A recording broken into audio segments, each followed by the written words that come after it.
तो नमस्कार मित्रों, स्वागत है आपका लर्न विद राहुल क्लासेज में। आज हम लोग पढ़ेंगे हिंदी का मोस्ट इंपॉर्टेंट टॉपिक जो परीक्षा की दृष्टि से बहुत ही महत्वपूर्ण है और कन्फर्म है कि 2024 बोर्ड एग्जाम में पूछा जाएगा। जिस टॉपिक का नाम है पंचलाइट। पंचलाइट जो है कहानी है, बहुत ही अच्छी कहानी है। पंचलाइट को अगर आप सीधे सादी भाषा में समझना चाहते हैं तो आप इसे लालटेन की भाषा में समझिए। देखिए, पंचलाइट कहानी फणीश्वर नाथ रेणु जी द्वारा लिखित एक बिहार के पिछड़े गाँव के जीवन पर बहुत ही सुंदर चित्रण किया गया है।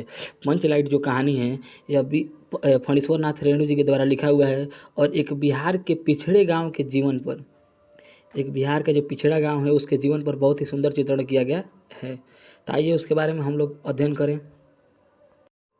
यह कहानी फणीश्वर नाथ जी के द्वारा लिखा हुआ है। इस गांव में गोदान नाम का एक लड़का रहता है। गोधन नाम का एक लड़का है जो गांव की मुनरी नामक एक लड़की से प्रेम करता है। मुनरी की मां ने गांव के पंचों से शिकायत भी की है कि वह उसके घर के सामने से सिनेमा का गाना गाता हुआ निकलता है। इस कारण से मुनरी की मां ने गांव के पंचों से शिकायत की थी कि इस लड़का घर से सामने से सिनेमा का गाना गाता हुआ निकलता है। इसी कारण से गाँव के पंचों ने उससे बिरादरी से निकाल रखा था, मतलब उसको अपने बिरादरी से निकाल रखा है। एक दिन रामनवमी के मेले से गांव वाले एक पंचलाइट खरीद कर लाते हैं।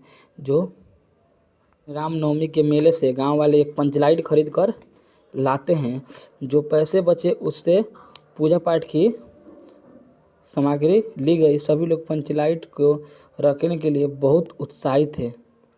पंचलाइट को देखने के लिए क्या थे बाबू, बहुत उत्साहित थे। और देखिए, परंतु समस्या उठा कि पंचलाइट जलाएगा कौन, क्योंकि सीधे साधे लोग जलाना नहीं जानते थे।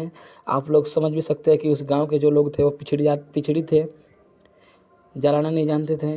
मुनरी को पता चला कि गोदान पंचलाइट को जलाना जानता है। वह चतुराई से अपनी सहेली कनैली के माध्यम से यह बात पंच तक पहुँचाती है। पंच गोदान को पुनः बिरादरी में शामिल कर लेते हैं और वह पंचलाइट को तेजी से जला देता है। मुनरी की माँ यानी गुलरी काकी क्या दिया है बाबू, सन्न होकर गोदान को शाम के भोजन के लिए आमंत्रित करती है। पंच अत्यधिक उत्साहित होकर गोदान की कहानी कहता है कि तुम्हारा सारा खून माफ, खूब गाओ सलीमा सिनेमा का गाना।